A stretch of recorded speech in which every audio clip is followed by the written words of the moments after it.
மேல அவங்களுக்கு ஹோம்ஒர்க் சொல்லி கொடுத்து அவங்க படிப்புல இருக்கிற எல்லா டவுட்ஸும் கிளியர் பண்ணி அவங்களுக்கு நல்ல பாடம் சொல்லி கொடுத்தா. குழந்தைங்களை கண்டிக்க வேண்டிய நேரத்துல கண்டிச்சா, செல்லம் கொடுக்குற நேரத்துல செல்லம் கொடுத்தா. இவங்க 2 பேரும் இப்ப நல்லா படிக்கிறாங்கன்னா அதுக்கு காரணம் கண்மணி தான். அவங்க குட் ஸ்டூடெண்ட்ஸ் பேர் வாங்கியிருக்காங்கன்னா அதுக்கு காரணம் கண்மணி தான். இந்த உலகம் எவ்வளவுதான் மாறினாலும் சில விஷயங்கள் மட்டும் மாறவே மாறாது. அதுல ஒண்ணுதான் மாமியார் மருமகள் உறவு. மாமியார்னா மருமகள் பிடிக்காது, மருமகள்னா மாமியாருக்கு பிடிக்காது. இந்த உலகம் பூரா பொதுவா அது ஒண்ணுதான் இல்ல. ஆனா எங்க வீட்டுல அப்படி இல்ல. என் அம்மாவுக்கு கண்மணினா ரொம்ப பிடிக்கும். கண்மணிக்கும் அப்படிதான்.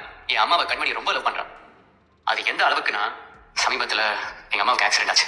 எங்க அம்மாவால பேச முடியாது, நடக்க முடியாதுன்னு டாக்டர் சொல்லிட்டாங்க. இப்ப வரைக்கும் அவங்க அப்படிதான் இருக்காங்க. அந்த நிலைமையில கூட அவங்க கண்மணி பேரை மட்டும் தான் சொல்லிட்டு இருக்காங்க. பேச முடியாது அவங்க வாயில இருந்து.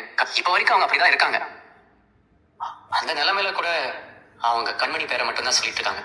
பேச முடியாத அவங்க வாயில இருந்து கண்மணிங்கிற வார்த்தை மட்டும் எப்படி வந்துச்சுன்னு இன்னைக்கு வரைக்கும் எனக்கு ஆச்சரியம். எங்க கூட்டு குடும்பத்துல தினமும் காலையில நம்ம குடிக்கிற காஃபில ஆரம்பிச்சு டிஃபன், லஞ்ச், ஸ்நாக்ஸ், ஏன் டின்னர் கூட கண்மணி சமைக்கிறது தான். கண்மணி சமையல நீங்க யாராச்சும் ஒரு தடவை சாப்பிட்டீங்கன்னா போதும், அந்த சுவைக்கு நீங்க அடிமையாயிருவீங்க. கண்மணி மட்டும் எங்க வீட்டுல இல்லைன்னா அந்த வீடே கதிகளுக்கு போயிடும். ஒரு அம்மா தான் தன் பிள்ளைக்கு நல்லது மட்டும் தான் நினைப்பாங்க, நல்லது மட்டும் தான் செய்வாங்க. கண்மணி எனக்கு மனைவியா வரணும்னு முடிவு பண்ணி எங்க கல்யாணத்தை நடத்தி வச்சது எங்க அம்மா தான். கண்மணி எனக்கு மனைவியா கிடைச்சதுக்கு நான் கொடுத்து வச்சிருக்கணும். அதுக்காக எங்க அம்மாவுக்கு காலம் பூரா நான் நன்றி சொல்லிட்டேன். கண்மணி இருக்கிற இடம் எப்பவுமே கலகலப்பா சந்தோஷமா இருக்கும். இன்னைக்கு நடந்த போட்டியில கூட நாங்க ஜெயிச்ச காரணம் கண்மணி தான். இனியன் மாயா அச்சீவ்மெண்ட்ஸ்க்கு காரணமும் அவன் தான். Thank you so much. உண்மையிலேயே நீங்க ரொம்ப கொடுத்து வச்சவங்க தான். Thank you madam, thank you.